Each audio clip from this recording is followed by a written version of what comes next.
Get your mind right. Get your mind right. Are you ready for today? Are you ready? Get your mind right. We can do this. Hopefully, all is well in your neck of the woods. All is well in your neck of the woods. Because your neck of the woods exists up here. Remember that. I'm training my brain every day. The brain is like a wild stallion. It wants to just run free. But they're just thoughts. Even in reality, we can shift and change. I was listening to some Neville Goddard, and he said, repent.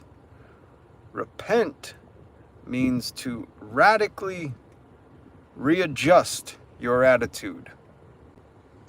It's a readjustment of your attitude. And I thought that is amazing. And then it reminded me, I'm going to get to David Spade and Jon Lovitz. Then it reminded me, you ever have like a gem, an old hidden memory that you completely forgot about? You ever have that? Like a memory that something you hear sparks some inner dialogue and then you remember. You remember something. Before I tell you what that hidden gem was that I remembered, please hit subscribe. We are nipping at the heels of Philly DeFranco, the other news commentary, the Newsman-tary channel here on YouTube. He might be more well-known, but I get a better fan base. Not really, I got a better family. That's what I call it, family. I don't like to call it a fan base. And I don't want to say subscribers. I got a better family here on YouTube. Philly DeFranco's might be a little bit bigger. I think he's pushing 7 mil or 6 million, something like that. And we're nipping at his heels. I need you to hit subscribe and the notification bell because I go live every weekday. We're nipping at his heels. We're almost cracking 1,340. Help me make it there. Hit subscribe. All right, so that little hidden gem, that memory that was tucked away in a weird wrinkle in my brain, that I had not thought of until I was listening to Neville Goddard. And he said, repent. It is not what you think it means. It means to readjust your attitude radically. You radically shift. And it reminded me that on my high school ring, do they even still do they do high school senior rings? Or what is it? Anniversary? High school anniversary rings? I don't even know what it is. I think it's just a high school ring. Such a weird capitalist thing to do. Who cares about high school? But I got a senior ring. It's buried with my father. I put it in his coffin. Is that what it's called? It's buried with my dad, so it's been buried for 20 years now. Yeah, 20 years. No, 19. Sorry. It's been buried for 19 years, and I forgot. The reason I put it in there with him is because on the inside of my high school ring, I had inscribed, or me and my dad had inscribed, it was his thing that he would say to me, all about attitude. All about attitude. And listening to Neville Goddard, I realized I forgot about that. I forgot about the ring. I forgot we had that inscribed. I forgot my dad used to say that to me all the time. Amazing. Welcome if you just joined in. Hit subscribe, hit the notification bell. We're going to talk about Jon Lovitz and David Spade, bonded through tragedy. BFFs through tragedy. Which, listen, if you've ever survived a tragic situation with somebody, and I mean truly, not like late to dinner, not like missed the elevator, not like, I had the flu pretty bad once and didn't feel good. I mean like, life support, death of a loved one, overdose, getting sober, loss of a child, loss of a parent. I'm talking about that kind of tragedy. If you've ever gone through that with somebody, if somebody has been, when you go through grief, if you've been through that with somebody, you become bonded. Whether you want to or not, a bond forms. The energy that emits from that tragedy bonds you to somebody if you experienced it together. I have this with quite a few people, especially my brothers. Um, but that's why I wanted to talk about this article, which I've linked to below. I didn't note anything. It's the only article I've linked in the description. I think you should read it. It's a People article, and it's kind of like loose and fast and loose. It was like the author just needed to get something out by 6 this morning because like they didn't go into much detail, but it's a fascinating story. And I know that Lovitz and Spade are friends. If you don't know who Jon Lovitz and David Spade are, they were both on SNL. Very famous comics. David Spade and Chris Farley, best friends, did Tommy Boy, one of the greatest movies to ever be on the silver screen. Greatest cinema ever. And Jon Lovitz did The Critic in the 90s cartoon. He did SNL. He's done a ton of stuff. He's a brilliant comic. And these two comics were on SNL, I believe, together for maybe a crossover. I'm not too sure. And they weren't really friends. And they didn't become friends until years later, the article says. And what I didn't realize was in 1998, I'll never forget when Chris Farley died. He died in 1998, drug overdose. I didn't realize it was the same year that Phil Hartman passed. I say passed, but he was murdered by his ex-wife, I think it was. So I didn't realize 1998 was the same year that we lost Phil Hartman. 1998, what a tragic year. I mean, the 90s just filled with tragedy. If you survived the 90s, you have some kind of, if you lived through the 90s, because whether it was Kurt, Tupac, Phil, Chris Farley, I'm trying to think who else died in the 90s. That's all I can think of right off the bat. But I mean, a lot of tragedy. 90s was an amazing time. That's when I come from. My favorite decade ever. But I had no idea, I did not realize that Phil Hartman and Chris Farley died the same year. It never really struck me. I remember seeing Phil Hartman, the story breaking on the news, and that was hard to comprehend, you know.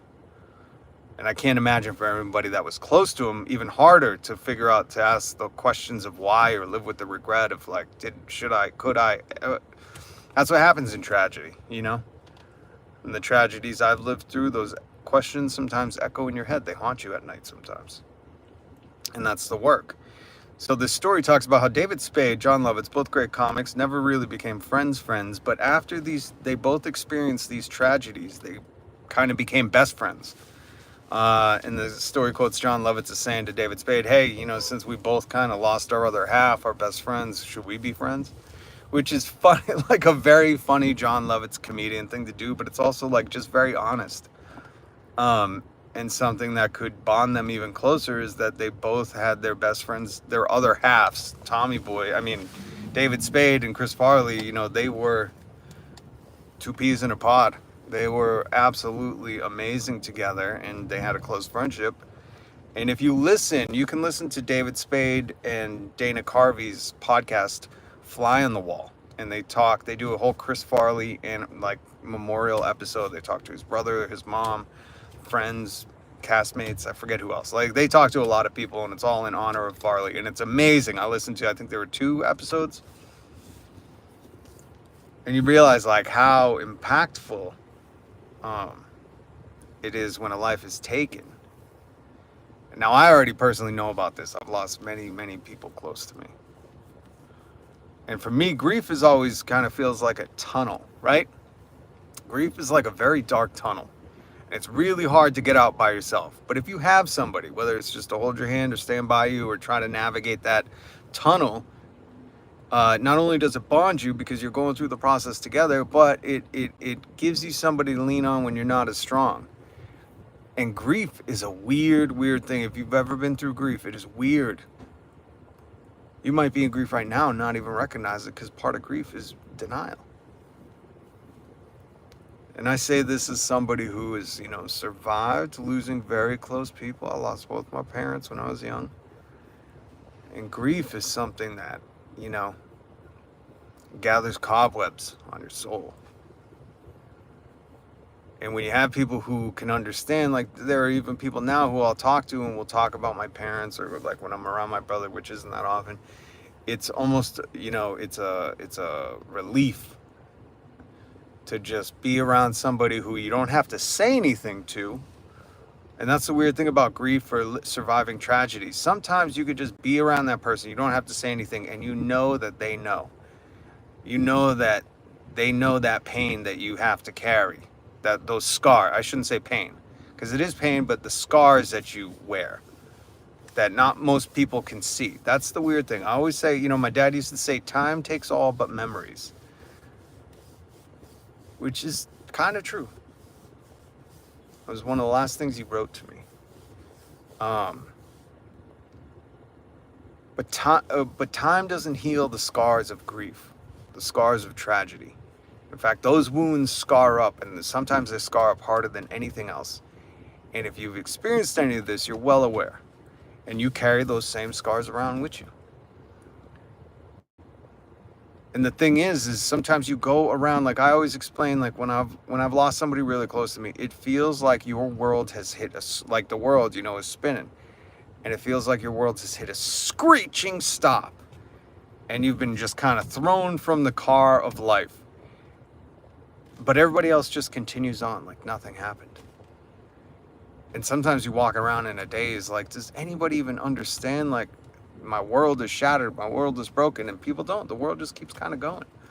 But then there are those who survive that tunnel of grief with you, and they know. And they can see those scars. They know your scars. So it's a comfort.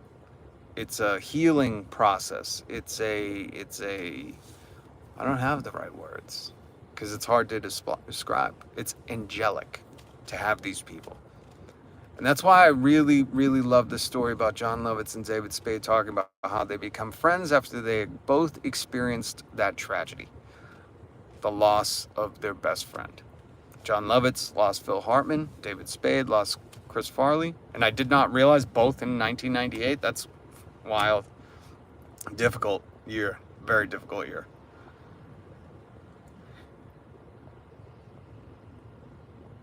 And I think it's powerful, and I wish I wish they would go more into depth, because comics always have a keen insight and an acute awareness, not only into themselves, but into life in general. And they have a perception or perspective that usually most people don't carry. That's why they're comics.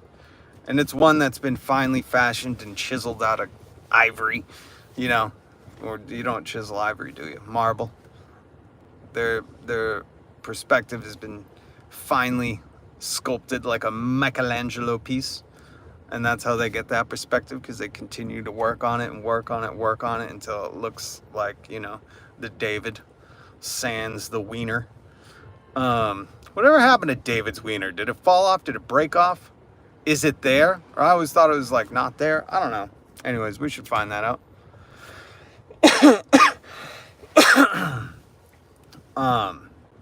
But I just wish Jon Lovitz and David Spade, because I think it's cathartic for other people. Like I was totally struck by that story, because number one, I love David Spade and Jon Lovitz, but number two, I didn't know they weren't like really friends. And then through tragedy, they were like, hey, should we just be friends? But they could understand something, an unspoken level of each other that no one else could understand. Because if Jon Lovitz was best friends with Phil Hartman, it doesn't matter if you're close friends with Lovitz and Hart. It does not matter. Just like David Spade, I know David Spade and Chris Farley were best friends. They were like two halves, and they made a whole. And they made a hole. And when you lose something like that, that is something, it's hard for people to understand. Hard for people to understand.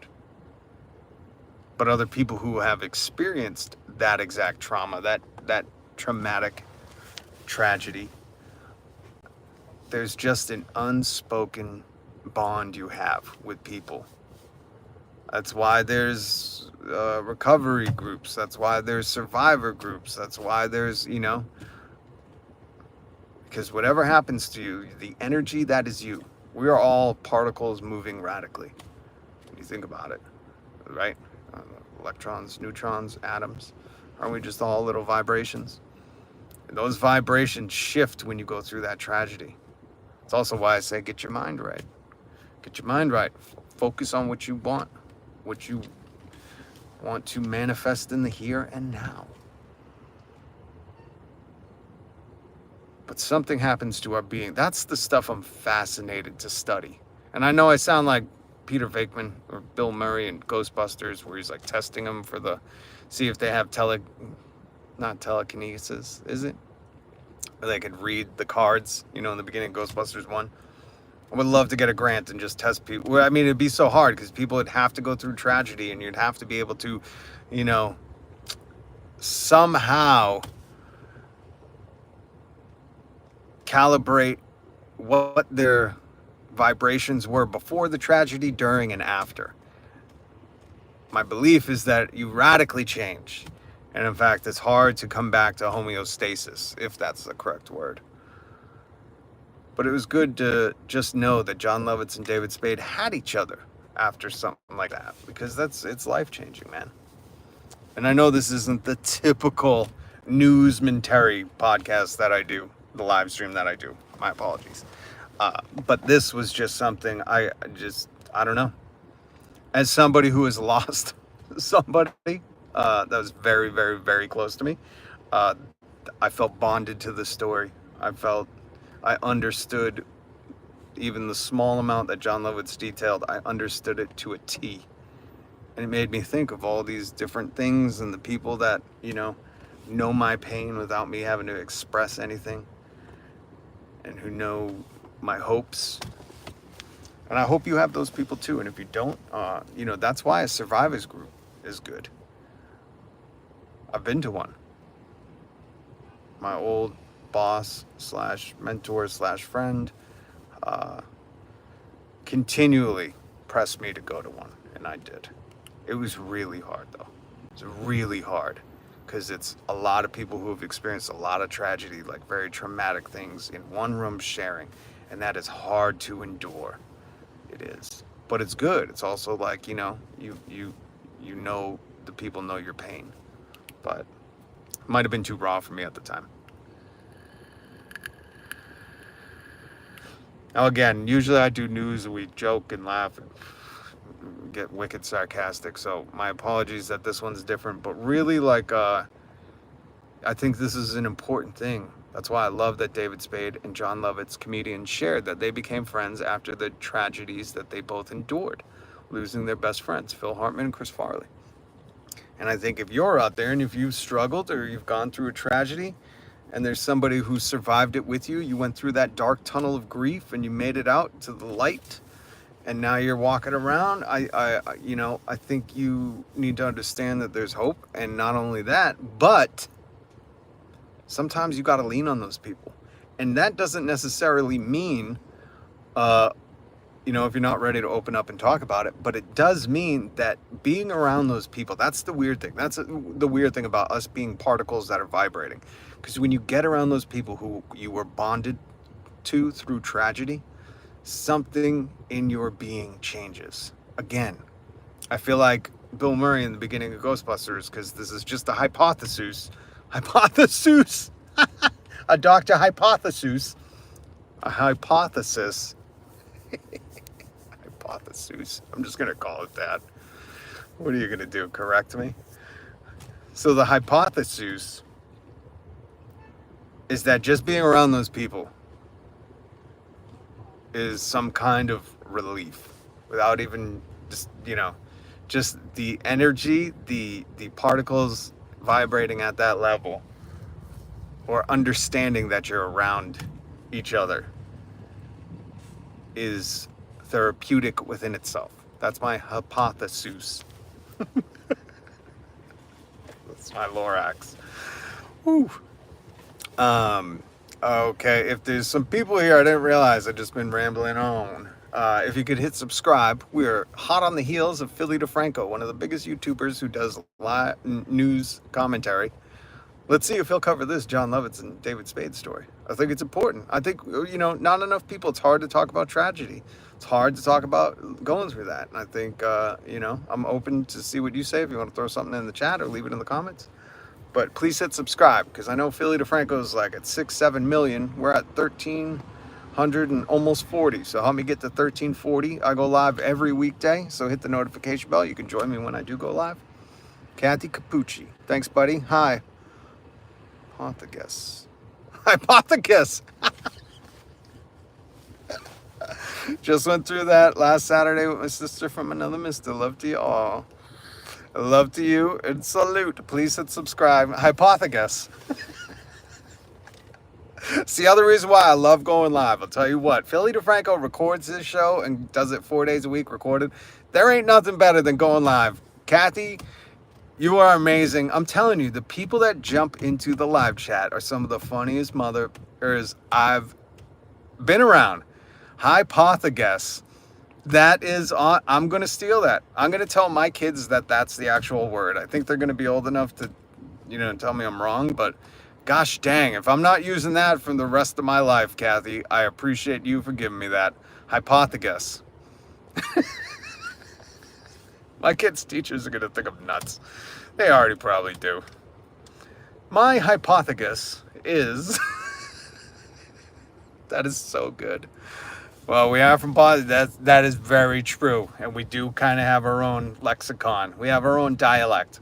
I'll just say it's a regional thing. And then they'll be like, you're in Massachusetts, you idiot. And I'll be like, it's very specific to specific townies. And then they'll be like, you dummy, you're just using the wrong word. I'll be like, me and Kathy get it. Piss off. And it will be our little thing, Kathy. Hypothecus. Oh, of course. Of course, you're from Massachusetts. Only a masshole could come up with something that quick, that clever, that funny. God bless you, Kathy. What a good soul you are. You better. Medford. Oh, I'm just north of you. I'm up in Danvers right now. Well, I'm not gonna say where I live. Well, I'm technically in Danvers right now. I'm at the Market Basket. I had to stop and get something. But yeah, I live right near Salem. Look at you. We are just towns away. Come up to Salem for Halloween. I'll do a live stream. Come find me. And we'll hypothecus where each other are. I fucking love that word. Sorry to curse, but that is so funny. God damn it, Kathy. You are a gem. That's another thing from Massachusetts. You're a gem. Kathy, you better subscribe and you better hit the notification bell. I want you back up in the chat. Giving me gems like that. Hypothecus. Fucking awesome. Oh, I love you. I just snorted. I'm having so much fun. God, I just want to use that all the time. I'm going to find scenarios to say my hypothecus and just see if I'm going to see if anyone will even correct me. You know the massholes, Kathy, that will try to correct me. And then I'll correct them just to fuck with them. They'll be like, actually, it's hypothesis. I'll be like, why don't you go get a dictionary, pal? It's hypothecus. That's why the word guess is in it, because you're hypothecusing. I'm going to be such a dick with that one. Oh, Kathy, you just gave me fucking comedy for weeks. I'm sorry to curse. I really don't mean to. But that is so funny. That's the shit that, really gets me through my day. When I have a little thing like that nobody else gets, and I just do it, and people think I'm the idiot, and I'm like, joke's on you, actually. Joke's on you. I know it's hypothesis. I'm just seeing how far I can push you. Oh, it's the little things, right?